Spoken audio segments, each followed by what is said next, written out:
एउटा भजन छ, हामी जान्दिन म परमेश्वरले प्रेम किन गर्नुभयो। अनि प्राय हामी सबैलाई जब त्यो भजन गाउँछौँ कता कता अन्तस्करणमा अनुभव हुन्छ, वास्तवमा म त परमेश्वरले प्रेम गर्न लायकको व्यक्ति त होइन, तरै पनि प्रभु तपाईले मलाई किन यति धेरै प्रेम गर्नुभयो भनेर आभास हामी सबैलाई अवश्य पनि हुन्छ र हुनु नै पर्छ। यदि त्यो भजन गाउँदाखेरि हैन प्रभुले मलाई छान्नुभयो, म राम्रो हुनुपर्छ, अरू व्यक्तिभन्दा राम्रो थिए, म वास्तवमा धेरै दुःख पाएको व्यक्ति, म यो सुख पाउन लायकको व्यक्ति, जीवन पाउन लायकको व्यक्ति भएको कारण प्रभुले मलाई छान्नु भएको हो भन्नुभयो भने सायद तपाईले सुसमाचारलाई अझै पनि विशुद्ध तरिकाले आफ्नो जीवनमा स्वीकार गर्न सक्नु भएको छैन।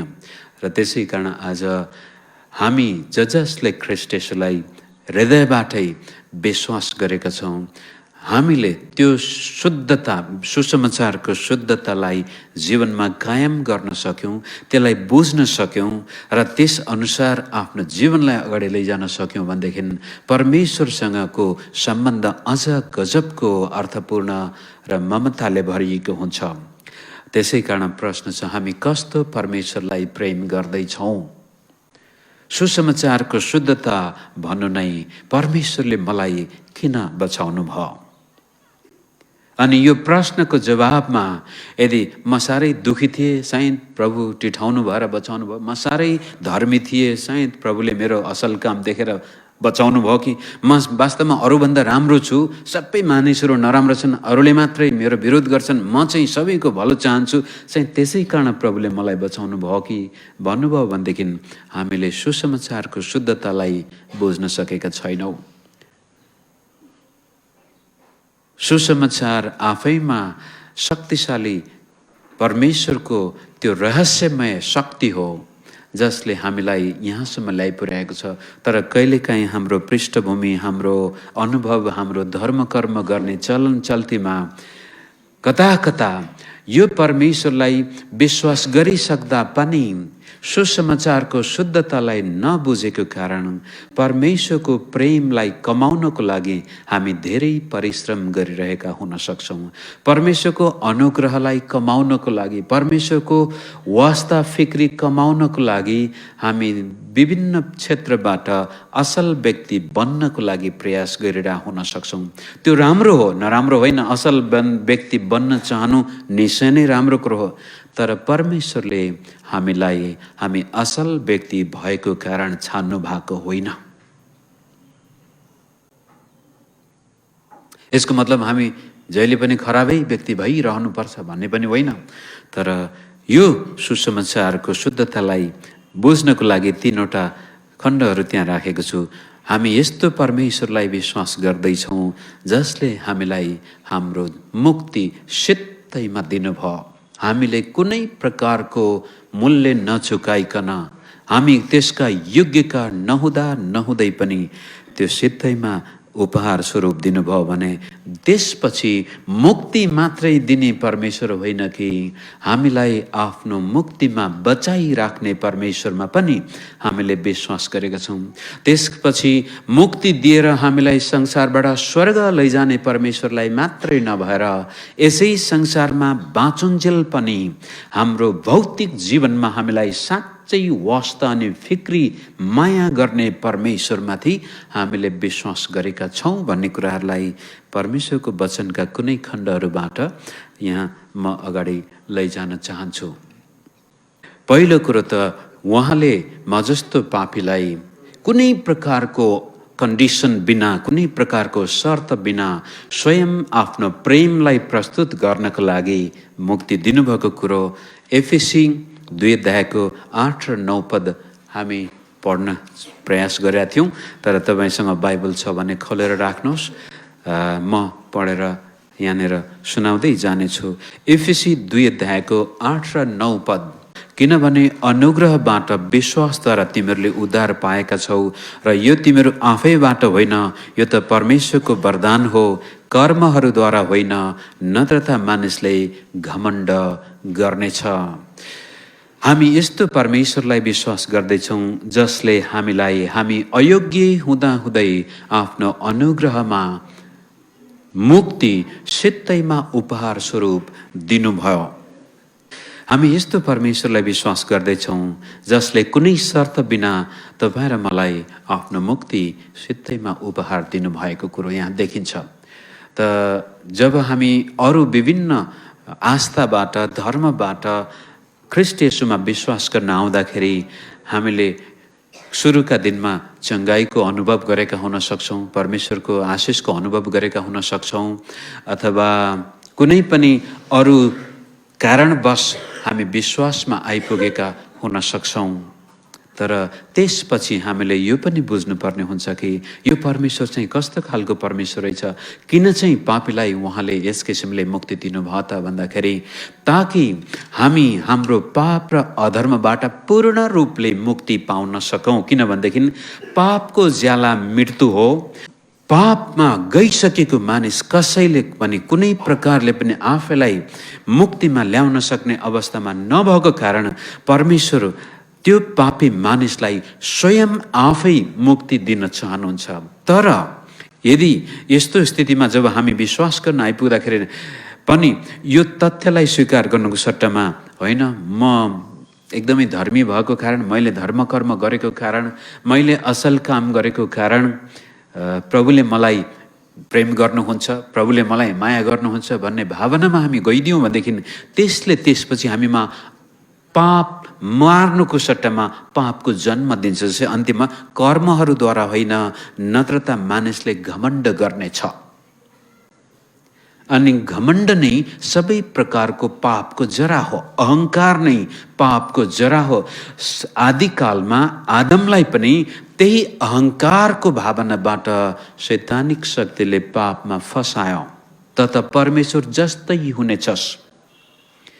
अनि त्यो अहङ्कार जब तपाईँ र ममा आउँदछ यसले त्यसपछि अरू पापमा सजिलै हामीलाई लान्छ। फलस्वरूप हामी परमेश्वरले दिने मुक्तिलाई स्वीकार गर्नुको सट्टामा त्यसलाई इन्कार गरिरहेका हुन्छौँ। येशू ख्रीष्टले जुन मुक्ति हामीलाई दिनुभएको छ त्यो मुक्तिलाई पूर्ण रूपले स्वीकार गर्नुको सट्टामा आज असल व्यक्ति भएको कारण, मैले भेटी दशांश दिएको कारण, मैले पवित्र उपवास बसेको कारण, पवित्र जीवन बिताएको कारण, मैले झुट नबोलेको कारण, धर्म कर्म गरेको कारण ख्रीष्ट येशूले मलाई प्रेम गर्नुहुन्छ भन्ने आवाज जब हामीमा आउँछ त्यसले चाहिँ हामी कर्ममा विश्वास गर्दैछौँ भन्ने कुरालाई पनि देखाउँछ। अनि त्यो गर्ने बित्तिकै हाम्रो धर्म कर्ममा हामी विश्वास गर्न जान्छौँ। तर त्यसपछि के समस्या आउँछ भने यदि तपाईँ सधैँभरि धर्म कर्ममा सफल हुनुभयो, कहिल्यै झुट बोल्नु भएन, कहिल्यै तपाईँले चाहिँ अरूको कुबलो चिताउनु भएन, कहिल्यै तपाईँको जीवनमा कुनै पनि प्रकारको पापको उपस्थिति नै थिएन भने त ल ठिक छ। तर यस संसारमा कोही त्यस्तो व्यक्ति छैन जसले यो दाबी गरेर भन्न सक्छ मेरो सोचाइमा मैले कहिल्यै पाप गरेको छैन, मेरो बोलाइमा मैले कहिल्यै पाप गरेको छैन, मेरो काममा मैले कहिल्यै पाप गरेको छैन, मन वचन र कर्ममा म सिद्ध छु, म सत्य छु भनेर कोही पनि भन्न सक्दैन। मानिसको सामनेमा भन्ला, तर जस्तो सुकै नैतिकवान व्यक्ति भए पनि उसको अन्तस्करणमा पापले जरा गाडेको छ। र क्रिस्चियनहरूले पनि जब विश्वास गरिसक्दा पछि पनि त्यो आत्माले उनी अगाडि जाँदाखेरि सफल आत्मिक जीवन हुँदा त ठिक छ, तर जब सानोतिनो समस्या जीवनमा आउँछ, परीक्षामा फस्छन्, गल्ती गरी पठाउँछन्, भुल गर्छन्, त्यसपछि उनीहरू फेरि माथि पुगेकाहरू बाल्कनीबाट लडेर यहाँ मात्र होइन योभन्दा तल पुग्छन्। त्यसपछि सुसमाचारको शुद्धतामा हामीले विश्वास गर्नुको सट्टामा त्यसपछि सुसमाचारमा अरू केही कुराहरू मिसाएर हामी ख्रीष्ट येशूलाई विश्वास गर्न गएका छौँ भने यसले हामीलाई रहरलाग्दो क्रिस्चियन जीवन बिताउनै दिँदैन। निर्धक्क भएर हामी ख्रीष्ट येशूमा रमाउनै सक्दैनौँ। कारण मानिस अझै पनि यो पापी शरीरमा हामी भएको कारण पापसँग सङ्घर्ष गर्दैछौँ। त्यसै कारण परमेश्वरले मानिसलाई यति धेरै प्रेम गर्नुभयो कि तपाईँ र मेरा पापलाई उहाँले जस्ताको त्यस्तै देख्नुभयो। तपाईँ म कस्ता थियौँ, कस्ता छौँ र नमरुन्जेलसम्म कस्तो अवस्थामा हुनेछौँ त्यो पनि परमेश्वरलाई थाहा छ। त्यो थाहा भएर नै त उहाँले हामीलाई यो मुक्ति उपहार स्वरूप दिनुभयो, ताकि अब हाम्रा पापसँगको सङ्घर्षमा हार खानुको सट्टामा त्यसमाथि विजय प्राप्त गर्न सकौँ। कसरी त भन्दाखेरि विश्वासद्वारा। अनुग्रहमा परमेश्वरले हामीलाई यो मुक्ति दिनुभयो अनि विश्वासद्वारा हामी त्यसलाई केवल स्वीकार मात्र गर्दछौँ। विश्वास गर्नु भनेको तपाईँ र मैले एकदमै आफ्नो पापलाई बेसरी धोएर पखालेर शुद्ध पवित्र भएर मण्डलीमा आएको होइन। विश्वास गर्नु पापी व्यक्तिले आफ्ना हात पसारेर भन्नु, हो प्रभु म पापी हुँ, तपाईँले मलाई जुन मुक्ति दिनुभएको छ मलाई चाहियो प्रभु, म आफैलाई कहिले पनि पापमुक्त गर्न सक्ने अवस्थामा छैन, त्यसकारण तपाईँले दिनुभएको यो उपहारलाई म स्वीकार गर्दछु। त्यसै कारण आफैबाट होइन, यो त परमेश्वरको वरदान हो अनि यो वरदानलाई स्वीकार गर्ने हात चाहिँ विश्वास हो। कारण त्यो स्वीकार गर्ने कुरोलाई यूहन्ना 1:12 यसरी भनेको छ, जतिले उहाँलाई ग्रहण गरे, अर्थात् विश्वासद्वारा तपाईँले त्यो स्वीकार गर्नुभयो, येशू प्रभु आउनुभएको तथ्यलाई जतिले उहाँलाई ग्रहण गरे र उहाँको नाउँमाथि विश्वास गरे, उहाँले तिनीहरूलाई परमेश्वरका सन्तान हुने अधिकार दिनुभयो। यहाँनिर जतिले झुट बोल्न छोडे, जतिले जाँड रक्सी खान छोडे, जतिले दशांश र भेटी दिन थाले, जतिले हरेक हप्ता मण्डलीमा आउन थाले, तिनीहरूलाई परमेश्वरले आफ्ना सन्तान हुने अधिकार दिनुभयो भनेको छैन। यहाँ जतिले येशू प्रभुलाई ग्रहण गरे र उहाँको नाउँमाथि विश्वास गरे, तिनीहरूलाई परमेश्वरले आफ्ना सन्तान हुने अधिकार दिनुभएको छ। सुसमाचारको शुद्धतालाई हामीले विचार गर्दाखेरि के छ भन्नुहुन्छ भनेदेखि, आदमले पाप गर्यो अनि ऊ अदनको बगैँचामा जस्ताको तस्तै बस्न दिएको भए उसले पछि जीवनको रुखको फल पनि खाने थियो। जीवनको रुखको फल खाएको खण्डमा त्यसपछि आदम पापी अवस्थामा नै कहिल्यै मुक्ति पनि पाउन नसक्ने अवस्थामा ऊ बाँच्ने थियो। जसरी लुसिफर शैतान कहिल्यै मुक्ति पाउन नसक्ने अवस्थामा गयो, त्यस्तै किसिमले आदमले पाप गर्दाखेरि परमेश्वरले उसलाई अदनको बगैँचामै रहन दिनुभएको भए निश्चय नै उसले जीवनको रुखको फल पनि खाने थियो र ऊ कहिल्यै पापमुक्त हुन सक्ने अवस्थामा रहने थियो, नहुने थियो। त्यसै कारण प्रभुले त्यो मानिसलाई यति प्रेम गर्नुभयो कि भन त्यसलाई बगैँचाबाट लखटिदिनु भयो र त्यसपछि स्वर्गदूतको पहरामा जीवनको रुखलाई सुरक्षित राख्नुभयो, ताकि एक दिन समय आउनेछ म यो व्यक्तिलाई यो जीवनको रुख फल खान दिनेछु, तर त्यसको लागि त्यसको पापको समाधान बिना त्यसले खाएको खण्डमा त्यो कहिल्यै मुक्ति पाउन नसक्ने अवस्थामा जानेछ। त्यो नै हो ख्रीष्ट येशूको अनुग्रह। परमेश्वरको अनुग्रहमा परमेश्वरले आदमलाई अदनको बगैँचाबाट लखेट्नु भयो, तर जीवनको रुखलाई सुरक्षित राख्नुभयो, ताकि पछि ख्रीष्ट येशू स्वयं त्यो जीवनको रुख बनेर आउनुभयो र अब चाहिँ जो व्यक्ति त्यो जीवनको रुखको फल खानको लागि उहाँ कहाँ आउँदछन्, विश्वासद्वारा उहाँलाई परमेश्वरले आफ्ना सन्तान हुने अधिकार दिनुहुन्छ। त्यति मात्र होइन, अर्को एउटा पदलाई हामी हेरौँ। यूहन्ना 3:36 पनि, यूहन्ना 3:16 त हामी सबैलाई कण्ठ हुन सक्छ। 3:36 यसरी भन्छ, जसले पुत्रमाथि विश्वास गर्छ त्यससित अनन्त जीवन छ। अब सुसमाचारको शुद्धताले के भन्छ, जसले उहाँमाथि विश्वास गर्यो त्यो व्यक्तिले अनन्त जीवन पायो, परमेश्वरको सन्तान हुने अधिकार र अनन्त जीवन पायो। अनि त्यो कुरोलाई अझ स्पष्ट पार्न 1 यूहन्ना 4:10 पनि यसरी भन्छ, हामीले परमेश्वरलाई प्रेम गरेका होइनौँ। अब याद गर्नुहोस्, अब आउँदैछौँ, यो मुक्ति कस्तो गजबको सित्तैमा दिएको उपहार। अयोग्य व्यक्तिलाई, पाउनु नपाउने व्यक्तिलाई पनि परमेश्वरले दिएको उपहारलाई हेर्दाखेरि 1 यूहन्ना 4:10 भन्छ, हामीले परमेश्वरलाई प्रेम गरेका होइनौँ। यीशुलाई खोज्दै खोज्दै आएका होइनौँ। हेर्दाखेरि हामी पहिला यदि खोज्दै खोज्दै आएको थियौँ भने चङ्गाई खोज्दै आएका थियौँ होला, खोज्दै खोज्दै आएका थियौँ भने शान्ति खोज्दै आएका थियौँ होला, खोज्दै खोज्दै आएको थियो भने कुनै न कुनै प्रकारको भौतिक सहायता खोज्दै आएका हुन सक्छौँ। तर ख्रिस्टलाई खोजेका हामीले थिएनौँ।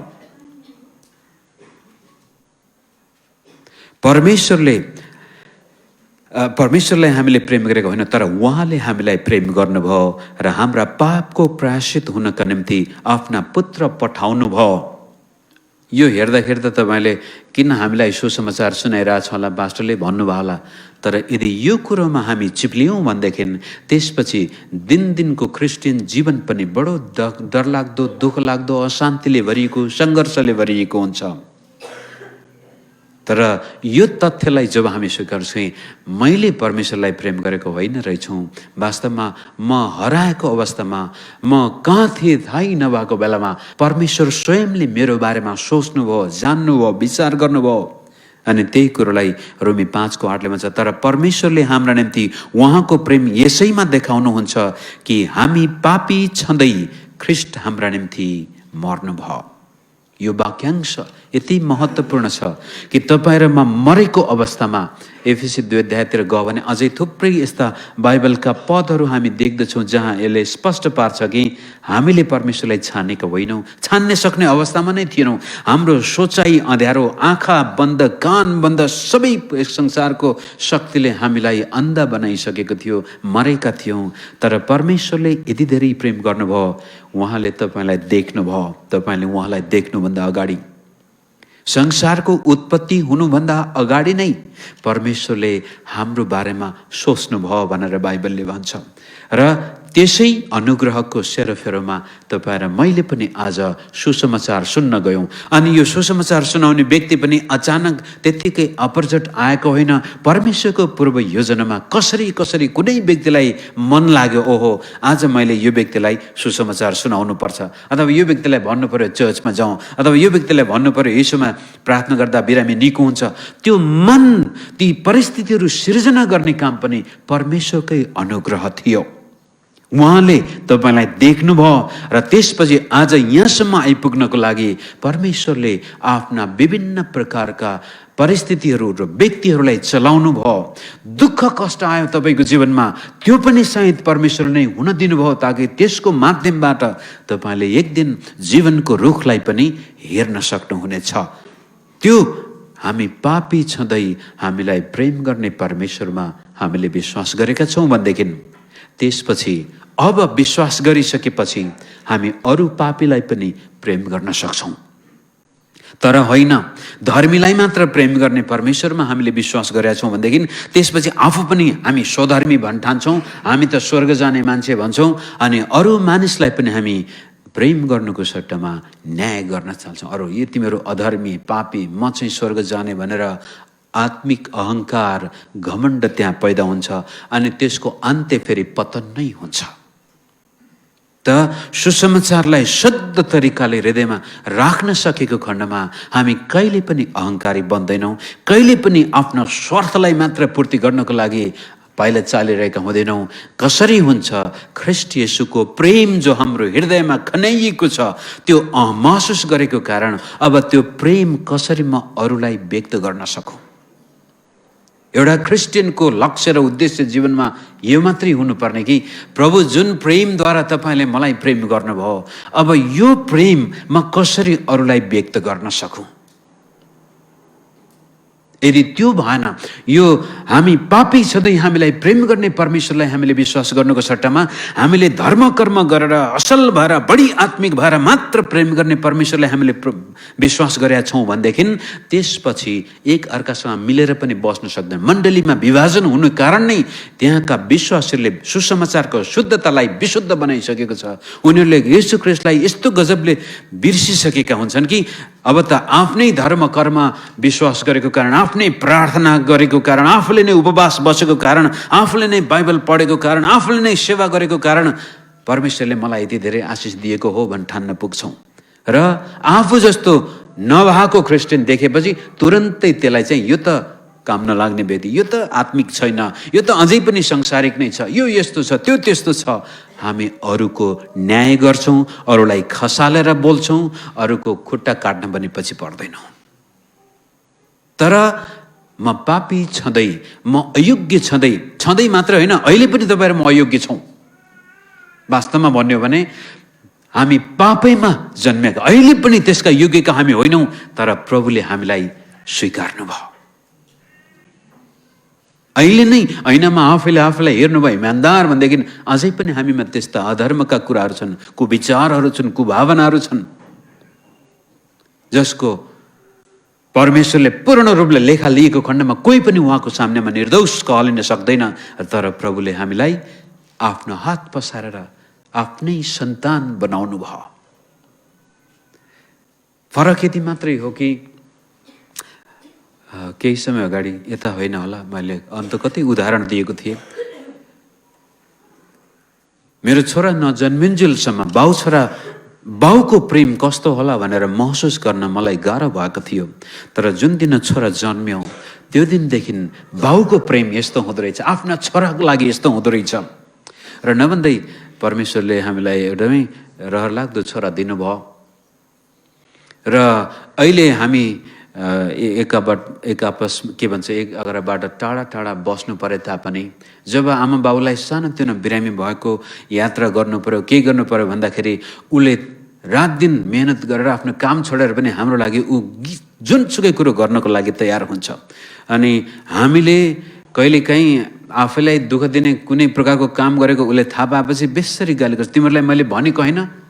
उसले म पोहोर साल जब निकै बिरामी बढ्दै गएपछि उसले भनेको थियो, अब सब सेवकिन छोडेर थपक्क लागेर घरमा मात्र बस, अब अरूले गरिहाल्छन्। मैले भनेको होइन तिमीलाई, अब सबै छोड्दे। अब गुवाहाटीमा पनि नयाँ चर्चका कहिले के समय त्यो सब बन्द गरेर चुप्प लगाएर घरमा बस तिमीहरू। मानिलिउँ मैले त्यो छोरालाई बडो अवधि नै प्रेम गरेँ, हुर्काएँ, पढाएँ, बढाएँ। र उसले बिहा गरेर त्यसपछि चटक्क लागेर आमा बाबु बिर्सेर गएको खण्डमा के ऊ मेरो छोरा हुँदैन र? भलै त्यो छोराले दिने माया प्रेम हामीले अनुभव नगरौँला, तर छोरा कहिले पनि रद्द हुँदैन। मेरो छोरा नै हुन्छ, उसको रगतले नै मेरो छोरा बन्छ, उसको नाताले नै बन्छ, उसको नामले, सबै कुराले ऊ छोरा नै हुन्छ। तर जब उसले हामीलाई त्यस्तो प्रकारको माया प्रेम व्यक्त गर्दाखेरि यो मुटु एकदमै ठुलो हुन्छ।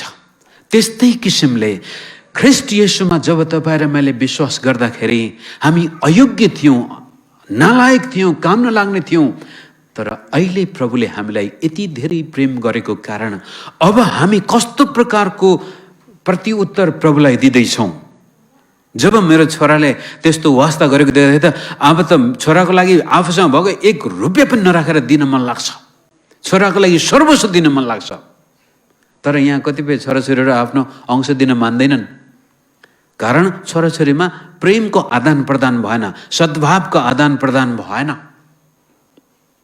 त्यस्तै किसिमले जब तपाईँ यो हामीलाई अयोग्य हुँदाहुँदै प्रेम गर्ने परमेश्वरलाई चिन्नुहुन्छ र आफ्नो पापको त्यो डरलाग्दो अवस्थालाई देख्नुहुन्छ, महसुस गर्नुहुन्छ र त्यसपछि प्रभुतिर फर्केर भन्नुहुन्छ, प्रभु धन्यवाद, म जस्तो अयोग्य पापीलाई तपाईँले बचाउनु भयो भनेर त्यो जीवनको शैली तपाईँले बनाउनुहुन्छ भनेदेखि परमेश्वरको प्रेम अझ गहिरो रूपले तपाईँ महसुस गर्नुहुन्छ।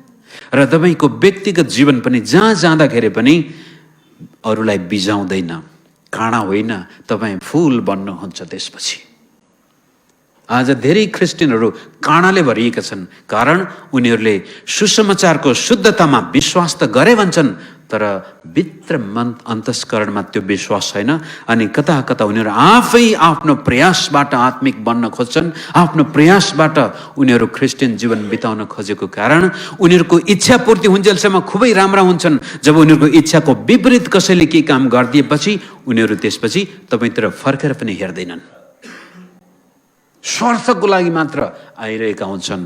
त्यो चाहिँ सुसमाचारको शुद्धतामाथि विश्वास गर्न नसक्दाखेरिको आचरणको चित्र म कोर्दैछु। त्यसपछि दोस्रो कुरो, हामीलाई सित्तैमा मुक्ति दिने परमेश्वर मात्र हामीले विश्वास गरेका होइनौँ, अब विश्वास गरिसकेपछि हामीलाई सुरक्षित राख्ने परमेश्वरमाथि पनि हामीले विश्वास गरेका छौँ। अर्थात् तपाईले यसुलाई विश्वास गरिसकेपछि अब स्वर्गसम्म जानको लागि हाम्रो आफ्नै मात्रै भूमिका होइन, स्वयं परमेश्वरले हामीलाई थाहा नहुँदै पनि आफ्नो हातले हामीलाई सुरक्षा प्रदान गरिरहनु भएको छ, बोकिराख्नु भएको छ। त्यो कुरोलाई हेर्नको लागि 1 कोरिन्थी 10:13 हेरौँ। मानिसलाई आइपर्ने परीक्षा बाहेक तिमीहरू अरू परीक्षामा परेका छैनौ। यो परीक्षामा पर्नुको मतलब तपाईँको मुक्तिबाट तपाईँलाई हटाउनु। शैतानिक शक्तिले, संसारले, तपाईँको स्वार्थ अभिलाषाले जब परीक्षामा पार्न खोज्छ तपाईँको मुक्तिलाई रद्द गर्न खोजिएको देखिने हो। तर के भनेको छ, परमेश्वर विश्वासयोग्य हुनुहुन्छ जसले तिमीहरूलाई तिमीहरूका शक्तिदेखि बाहिरका परीक्षामा पर्न दिनुहुने छैन। कसैले पनि भन्न सक्दैन मलाई त रक्सी खाने मन थिएन तर यस्तो परीक्षा आयो, मलाई त साथीले घर कहीँ बोलाइहाल्यो, बोतलबाट हालेर ग्लासमा हालिहाल्यो, अनि के गर्ने, नखाइ नहुने, मेरो यस्तो परीक्षा आयो। होइन, परमेश्वरले तपाईँलाई कहिले पनि तपाईँको क्षमताभन्दा बाहिरको परीक्षामा पर्न दिनुहुन्न।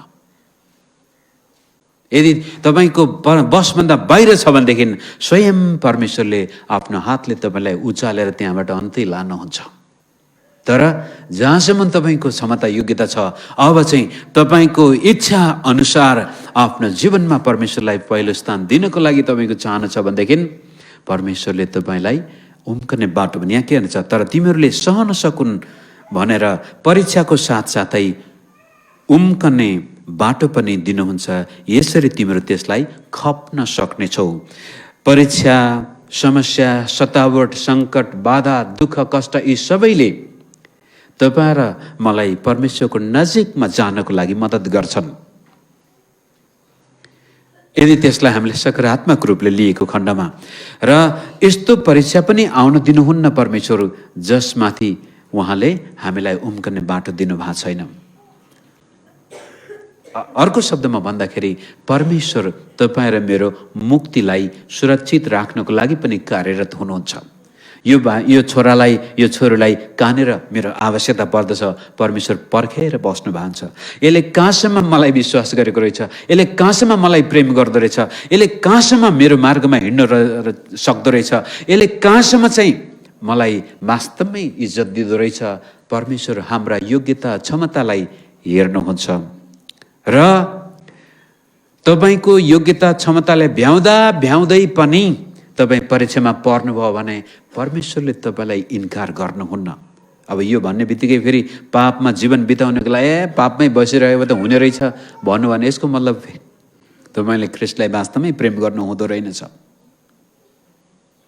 तर तपाईँले प्रयास गर्दै पनि सजिलै तपाईँको बचपनदेखिको लागेको बानी, जस्तै प्रकारको सोचाइ, वातावरण, अवस्था आयो र तपाईँ पापमा फस्नुभयो भने पनि त्यति बेलामा पनि येशू ख्रिस्टले तपाईँलाई ल अब त सिद्धिस्, तेरो मुक्ति खत्तम भयो भन्नुहुन्न। त्यति बेलामा पनि कुनै विश्वासी पापमा पतन हुँदाखेरि पनि उसले आएर आफ्नो खुट्टामा उभिएर हे प्रभु म के गरौँ, म त फेरि लडेँ त प्रभु भन्दाखेरि ख्रिस्ट येशूले भन्छ मलाई थाहा थियो तिमी लड्छौ भन्ने, त्यसै कारण मैले तिम्रो पापको प्रायश्चित वन्स एन्ड फर अल भन्छ अङ्ग्रेजीमा, सदाकालको लागि तिम्रो पापको मूल्य मैले चुकाइसकेको छु। तिम्रो लागि मेरो अनुग्रह कहिल्यै कमी हुने छैन। तर समस्या कहाँनिर हुन्छ भने जब म पापमा पतन हुन्छु त्यसपछि म त फेरि त्यसपछि येशू कहाँ जानुको सट्टामा, येशूलाई प्रभु म त लडेँ त म फेरि के गरौँ भन्नुको सट्टामा त्यसपछि हे तेरि यो धर्म पनि बेकारै रहेछ, जति गर्दा पनि नहुने रहेछ, यो येशू पनि के हो, मैले प्रार्थना त गरेकै हो, पास्टरले हात राखेर प्रार्थना गरेकै हो, म लडेकै हुँ, अन्य भाषा बोलेकै हुँ, चङ्गाई पनि अनुभव गरेकै हुँ, तर खै त मेरो त जहिले पनि म पापमै परीक्षामै पर्छु भन्नुभयो भने यसको मतलब तपाईँ आफ्नै प्रयासमा विश्वास गर्दै हुनुहुन्थ्यो।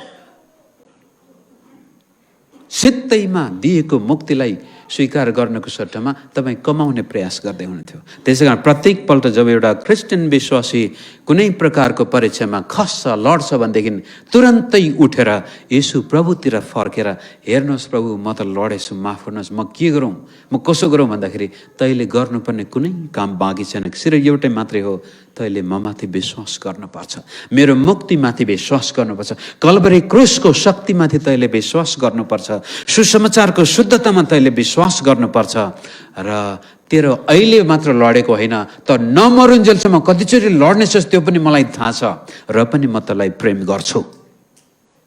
त्यो परमेश्वरमाथि हामीले विश्वास गरे हो। परमेश्वरको प्रेम कमाउनु पर्दैन, अनुभव मात्रै हो, अनि अनुभव गर्नको लागि समात्ने हात विश्वास हो। धन्यवाद प्रभु, म जस्तो पापीलाई तपाईँले यति धेरै प्रेम गर्नुभयो। त्यति मात्र होइन, अर्को पनि एउटा पद हेरौँ, नेक्स्ट स्लाइड।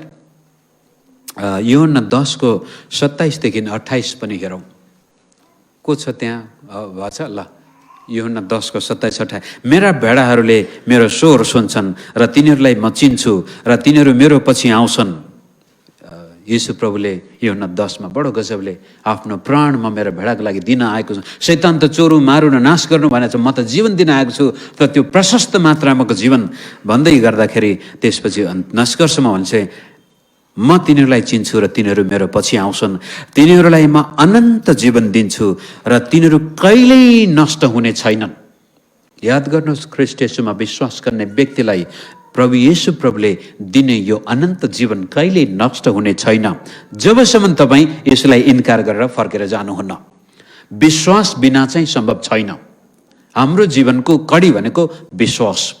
अनि प्रत्येक व्यक्ति जस्तोसुकै पाप र अधर्ममा लडीबडी गरिरहेको व्यक्तिहरू पनि विश्वासका साथ प्रभु येशूमा फर्केर आउँदाखेरि ख्रीष्ट येशूले भन्छ तिनीहरू मेरो पछि आउँछन्, म तिनीहरूलाई कहिल्यै नष्ट हुन दिने हुने छैनन् र कसैले तिनीहरूलाई मेरो हातबाट खोसी लैजाने छैन। अब याद गर्नुहोस्, शैतानको बडो ठुलो लक्ष्य र उद्देश्य तपाईँ र मलाई ख्रीष्ट येशूबाट अलग गर्न। आज तपाईँ र मेरो विरुद्धमा यदि कोही छ भने शैतानिक शक्ति छ र यसको लक्ष्य र उद्देश्य कसरी हुन्छ? तपाईँ र मलाई प्रभु येशूबाट अलग गर्नु। तर यहाँ प्रभुले भन्दै हुनुहुन्छ यदि तपाईँ र म उहाँको पछि लाग्ने व्यक्ति हौँ भनेदेखि शैतानले कहिले पनि हामीलाई प्रभुको हातबाट खोसेर लान सक्दैन। त्यति मात्र नभएर पहिलो थेसलोनिकी 5:23-24 पनि यसरी भन्छ, शान्तिका परमेश्वर आफैले सम्पूर्ण रूपले तिमीहरूलाई चोखा तुल्याउन्, पवित्र बनाउन् भनेको र तिमीहरूका समस्त आत्मा, प्राण र शरीर हाम्रा प्रभु यीशु ख्रीष्टको आगमनमा निष्कलङ्क रहन्, पाप रहित, कुनै पाप बिनाको। तिमीहरूलाई बोलाउनु हुने विश्वासयोग्य हुनुहुन्छ, उहाँले यो गर्नु नै हुनेछ। हामी अयोग्य हुँदाहुँदै उहाँले हामीलाई मुक्ति दिनुभयो र विश्वासद्वारा हामीले त्यो स्वीकार गर्यौँ, प्रभुलाई ग्रहण गरेको कारण हामी उहाँका सन्तान भयौँ। अब त्यो सन्तान भइरहनको लागि पनि सुरक्षा दिने काम पनि परमेश्वरले नै गर्दै हुनुहुन्छ। अनि त्यो सुरक्षा दिने काम चाहिँ कसरी हुन्छ? यो मण्डलीमा जब तपाईँ शनिबार आउनुहुन्छ, यहाँ पुल्पिटबाट पास्टरले वचन प्रचार गर्दै गर्दाखेरि परमेश्वरले नै त्यो वचन त्यहाँ तयारी गरेर त्यो वचन बोल्नको लागि अगुवाई गर्दै हुनुहुन्छ, ताकि तपाईँलाई अब त्यो वचनबाट उत्साह, येशूलाई इन्कार गर्न लागेको व्यक्ति थियो भने पनि त्यो वचन सुनेर ख्रीष्ट येशूको फर्केर आउँछ। सायद तपाईँको घरमा कोही व्यक्ति पाहुना आयो, तपाईँले अब त म चर्चमा जान्न भनेर बसिरहेको अवस्थामा पनि त्यो पाहुनाले आएर त्यस्तै प्रकारको वातावरण सिर्जना गर्छ र भन्छ होइन हामी त जानुपर्छ प्रभुमा, अनि तपाईँ चर्चमा आउनुहुन्छ। कहिलेकाहीँ दुःख कष्टबाट पनि परमेश्वरले हामीलाई आफूतिर खिच्नुहुन्छ। विशेष गरी याद गर्नुहोस्, तपाईँ र मलाई विश्वासमा धोका दुःखमा भन्दा सुखमा बढी हुन्छ। दुःखमा त हामी प्रायः जसो प्रभु मलाई सहायता गर्नुहोस् भनेर त पुकारि नै रहन्छौँ, तर जब सुख शान्ति आउँछ, जब तपाईँको हातमा 2-4 पैसा हुन्छ, जब तपाईँले काठमाडौँमा घर जग्गा जमिन जोड्नु भयो, शरीरमा स्वास्थ्य छ, छोराछोरी राम्रो गर्दैछन्, अनि चर्चमा जान अल्छी लाग्न थाल्छ। त्यसपछि अथवा चर्चमा कसैले मलाई त भाउनै दिएन, अथवा मेरो इज्जतै गरेन, अथवा पास्टरले मेरो कुरै सुन्दैन, सुखमा बढी हामी ख्रीष्ट येशूमा शिथिल बन्ने सम्भावना भएको कारण धेरै पटक प्रभुले दुःख पनि आउन दिनुहुन्छ। दुःख दिनुहुन्न प्रभुले, तर दुःख आउन दिनुहुन्छ। दुःख रोक्न सक्नुहुन्थ्यो, तर सायद हामीले बाटो बिराएको कारण हाम्रो जीवनमा यस्ता दुःख कष्टहरू पनि आउन दिएर परमेश्वरले आफूतिर हामीलाई खिच्नुहुन्छ। उहाँले हामीलाई कहिल्यै छोड्नुहुन्न। त्यसै कारण कहिलेकाहीँ हामीलाई पनि चिन्ता लाग्छ, विश्वासीहरू हामी छैनौँ भने के होला। तर हिजो आज मैले चिन्ता गर्न छोडिदिएको छु। सायद विगतका दिनदेखि नै चिन्ता त थिएन, तरै पनि विश्वासीको चिन्ता हुनु पनि यो परमेश्वरकै योजना हो। एक किसिमले जब पास्टरको जीवनमा विश्वासीको मुक्तिको सुरक्षाको चिन्ता हुँदैन, त्यहाँ समस्या हुनसक्छ। त भन्न खोजेको कुरो के भनेदेखि, मानिलिउँ तपाईँ आज यहाँ आउनु भएको छ, भोलि गएर तपाईँ आशा चर्चसँग रिस उठेर तपाईँ कतै जानुभयो, विश्वासै गर्न छोड्नुभयो भने पनि परमेश्वरले तपाईँलाई छोड्नुहुने छैन। कहीँ न कहीँबाट तपाईँलाई उहाँले आफूतिर खिचि नै राख्नुहुनेछ, बोलाइ नै राख्नुहुनेछ। अब विश्वासै गर्न छोड्नुभयो, अरू नै कुरा बुझ्न थाल्नुभयो भने त्यहाँ एउटा समय छ, त्यो पनि बाइबलले चेतावनी त दिन्छ। जब कुनै व्यक्ति प्रभुबाट टाढा जान्छ, सृष्टिकर्तालाई पुज्नुको सट्टामा सृष्टिकै पूजा गर्न थाल्छ भनेदेखि त्यसपछि प्रभुले उसको इच्छा अनुसार हुन दिनुहुनेछ। तर जबसम्म त्यो व्यक्तिको भित्र हृदयमा प्रभुप्रतिको आस्था र विश्वास छ, उहाँले कहिले पनि छोड्नुहुन्न। तपाईँले चर्च छोडेर जानु होला, तर प्रभुले तपाईँलाई छोड्नुहुन्न। कहीँ न कहीँ तपाईँलाई अङ्कुशे लगाइराख्नुहुन्छ र प्रभु एक दिन तपाईँले आफ्नो त्यो विश्वासको रहस्यलाई जब बुझ्नुहुनेछ, त्यति बेलामा हात उचालेर प्रभुलाई भन्नुहुन्छ, धन्यवाद प्रभु, म यस्तो व्यक्ति थिएँ, म यस्तो बिग्रिसकेको, चर्चलाई दोष दिने व्यक्ति, पास्टरलाई दोष दिने व्यक्ति, प्रभुलाई नै दोष दिने व्यक्ति, बाइबलै नपढ्ने व्यक्ति थिए, तर तपाईँले मलाई कहिल्यै छोड्नु भएन प्रभु, धन्यवाद भन्दै सायद आशा चर्चमै फर्केर पनि आउन सक्नुहुन्छ होला। भएन भने अरू कुनै चर्चमा जाँदाखेरि पनि प्रभुमा विश्वासयोग्य व्यक्ति भएर बस्न सक्छ। दुई महिना जति अगाडि होला एकजना भाइले मलाई मेसेज पठाएको थियो, उहाँसँग भेट नभएको 26-27 वर्षै भइसकेको छ। हाम्रै चर्चको अगुवा हुनुहुन्थ्यो उहाँ त्यो बेला। अनि गुरुबा मलाई माफ गर्नुहोस्, त्यो बेला म जवान थिएँ, बुद्धि थिएन, मैले धेरै कुराहरू गरेँ, तर अहिले म पनि सेवाकाईमा छु, मेरो लागि प्रार्थना गरिदिनुहोस् भनेर उहाँले 26 वर्षपछि उहाँले मेसेज पठाउनु भएको थियो। दिन आउँछ परमेश्वरमा विश्वास गर्ने व्यक्ति जसले सुसमाचारको शुद्धतालाई बुझेर यसुलाई स्वीकार गरेको छ भने बीचमा कता कता मानवीय हिसाबले गल्ती गरी पठायो अथवा कसैसँग दुश्मनी भयो, चर्चसँग रिस उठ्यो भनेर जाँदैमा त्यो व्यक्ति हराउने छैन। कहीँबाट प्रभुले त्यसलाई बोलाएर ल्याउनु हुनेछ। त हाम्रो विश्वासको सुरक्षा पनि परमेश्वरले गर्नुहुन्छ।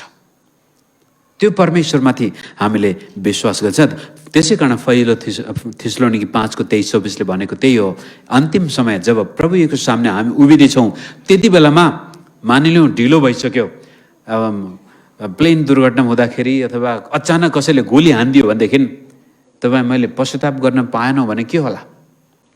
मानिलिउँ चर्चमा तपाईँ दुश्मनी गरेर जानुभएको थियो, विश्वास त थियो तर दुश्मनी थियो कसैसँग, झगडा थियो कसैसँग, अचानक कसैले गोली हानेर तपाईँलाई प्रभु मेरो पापबाट पश्चाताप गर्छु भन्ने मौकै पाउनु भएन।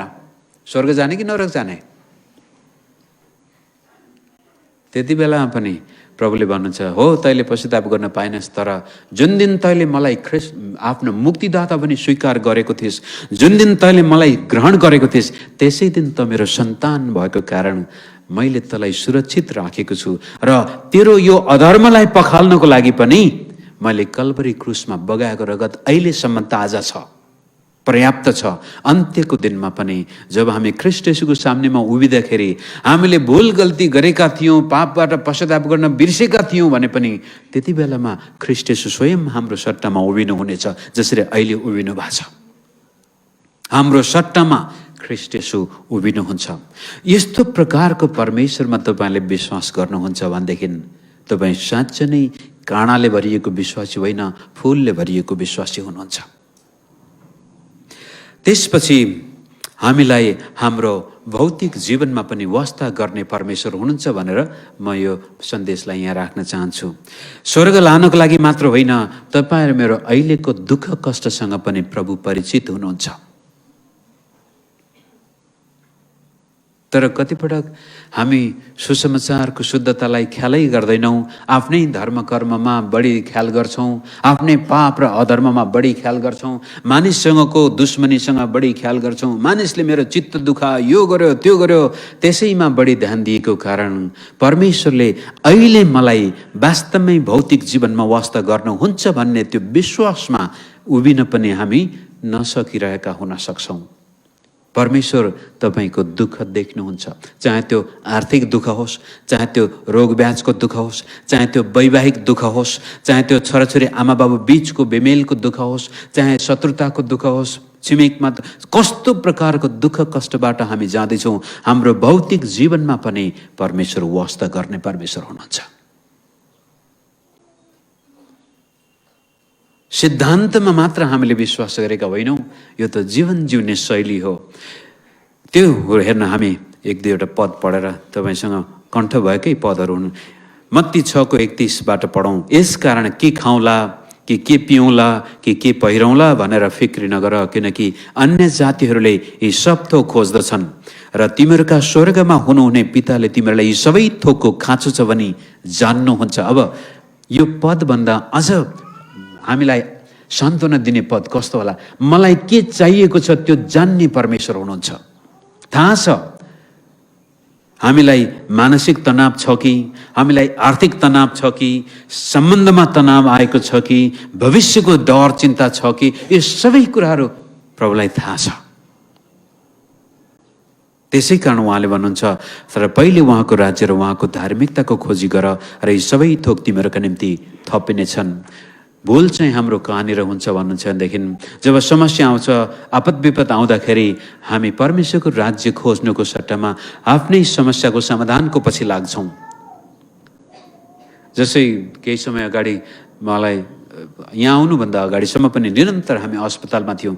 हरेक पटक जब म अस्पतालमा जाँदाखेरि डक्टरले त्यहाँ सोध्नुहोस् भन्छ, जाँच्न अथवा ब्लड प्रेसर लिँदाखेरि हरेक समयमा ब्लड निकाल्दाखेरि पनि मेरो मन चाहिँ, हे प्रभु, यो डक्टरले जस्तोसुकै रोग भने पनि मलाई विश्वास छ तपाईँका कर्राका चोटले म निको भएको छु।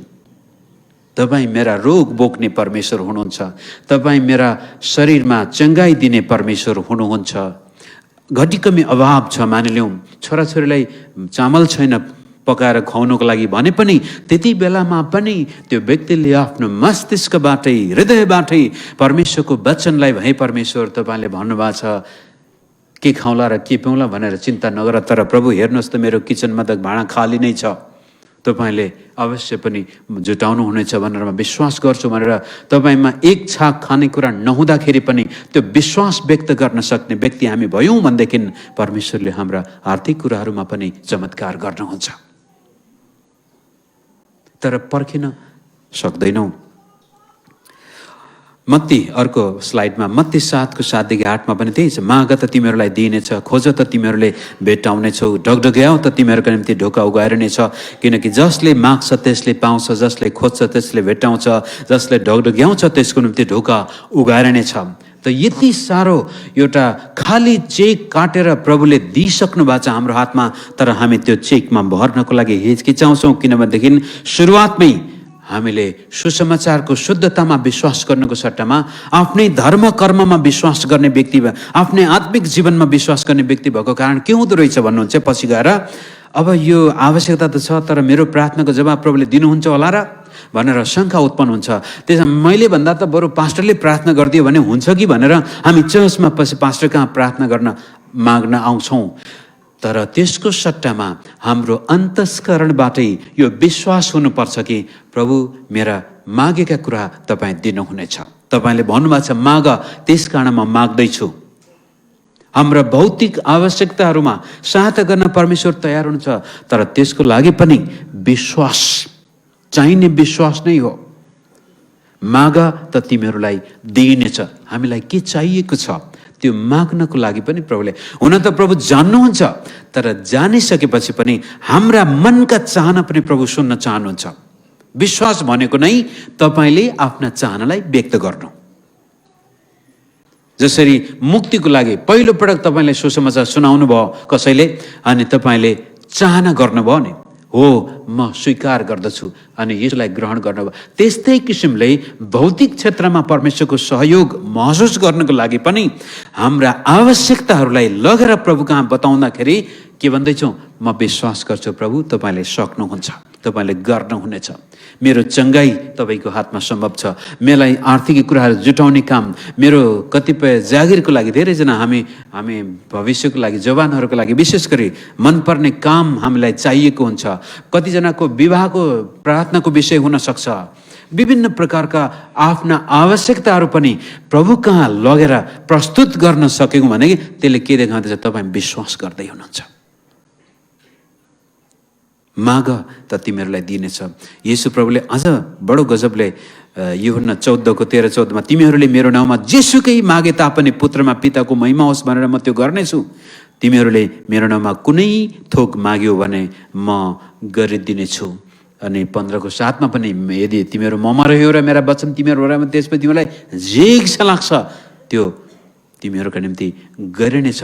परमेश्वर हाम्रो भौतिक वास्ता गर्ने परमेश्वर हुनुहुन्छ, तर त्यसलाई महसुस गर्नको लागि सबभन्दा पहिला तपाईँ हाम्रो मुक्तिमा कहिले पनि कसर हामीले छोड्नु हुँदैन कि म जस्तो छु त्यस्तै ख्रीष्ट येशूले स्वीकार गरेको व्यक्ति हुँ, म परमेश्वरको सन्तान हुँ। भलै मेरो जीवनमा यता कता पापका दाग लागेको जस्ता भए तापनि परमेश्वरले मलाई पूर्ण रूपले स्वीकार गरेको छ। यो मुक्ति परमेश्वरले मलाई सित्तैमा दिनुभएको उपहार हो र यति मात्र नभएर म बाँचुन्जेलसम्म यो विश्वासमा मलाई रहिरहन परमेश्वरले सहायता गर्नुहुन्छ भन्ने आत्मामा जब तपाईँ ख्रीष्ट येशूमा जानुहुन्छ त्यसपछि भौतिक जीवनको लागि पनि अझ बढ्ता विश्वास उत्पन्न भएर आउँछ। प्रार्थनाका जवाब पनि हामी छिटै अनुभव गर्दछौँ। र अन्तिममा अर्को एउटा स्लाइड छ, अन्तिम स्लाइड राखिदिनुहोस्। 2 कोरिन्थी 9:8 पनि यसरी नै भन्छ, परमेश्वरले तिमीहरूलाई हरेक आशिष प्रशस्त मात्रामा दिन सक्नुहुन्छ। परमेश्वरसँग त समस्या छैन कि हामी विश्वास गर्न सक्छौँ। प्रभु त दिन सक्नुहुन्छ कि हामी विश्वास गर्न सक्छौँ। ताकि किन हामीसँग भौतिक चिज प्रशस्त भएको प्रभु चाहनुहुन्छ, किन तिमीहरूसित सधैँ नै हरेक कुरा प्रशस्त होस् र हरेक असल कामको निम्ति तिमीहरूले प्रशस्त मात्रामा दिन सक, जसरी लेखिएको छ। अनि त छर्नेलाई बिउ र कटनी गर्नेलाई अन्नपान दिने परमेश्वर नै हुनुहुन्छ, जसले जति छ त्यस्तै अनुपातमा प्रभुले दिनुहुनेछ भनेर 2 कोरिन्थीमा पावलले भनेको छ। हामी दिन सकौँ अनि जब हामी दिन व्यक्ति बन्दछौँ त्यसपछि मानिसहरूले पनि परमेश्वरलाई धन्यवाद दिन्छन्। तपाईँ र मलाई खालि धौ बाँच्नको लागि मात्र प्रभु दिने होइन, तपाईँ र मलाई प्रशस्त गरी पुगेर अब हामी अरूको जीवनमा पनि सहायता प्रदान गर्न सकौँ। दिन सक्नु यो बडो आशिषमय अवस्था हो। याद गर्नुहोस्, यदि तपाईँ र म आज आर्थिक रूपले विपन्न वर्गका छौँ, हामी दिन सक्ने अवस्थामा छैनौँ भने पनि चिन्ता नगर्नुहोस्, तर विश्वास गर्नुहोस् प्रभु मलाई पनि दिन सक्ने बनाउनुहोस्। अनि जतिजनाले दिनुभएको छ, दिन सक्नु भएको छ, त्यहाँ छुट्टै प्रकारको आनन्द हुन्छ दिनुमा। त्यसै कारण प्रभुले भनेको वचन नि लिनुभन्दा दिनु अझ उत्तम हो। कारण दिने चरित्र नै परमेश्वरको चरित्र हो। जब हामी हृदयबाटै दिने भन्ने बित्तिकै पैसा मात्र होइन, आफैलाई दिन सक्नु, बलिदानपूर्ण जीवन। ख्रीष्ट येशूले जसरी आफूलाई दिनुभयो, अब हामी अरूलाई पनि दिन सक्ने व्यक्ति बन्दछौँ। त तपाईँसँग रुपियाँ पैसा नहोला दिनको लागि, तपाईँसँग सद्भाव छ, प्रार्थना छ, उत्साहका वचनहरू छन्, ताकत बल होला, सेवा गर्ने क्षमता होला, योग्य कुनै न कुनै क्षेत्रबाट तपाईँले दिन सक्नु होस् भन्ने उद्देश्यले नै परमेश्वरले हामीलाई सबै आशिषहरू प्रशस्त मात्रामा दिन सक्नुहुन्छ। तर के हामी विश्वास गर्न सक्छौँ त?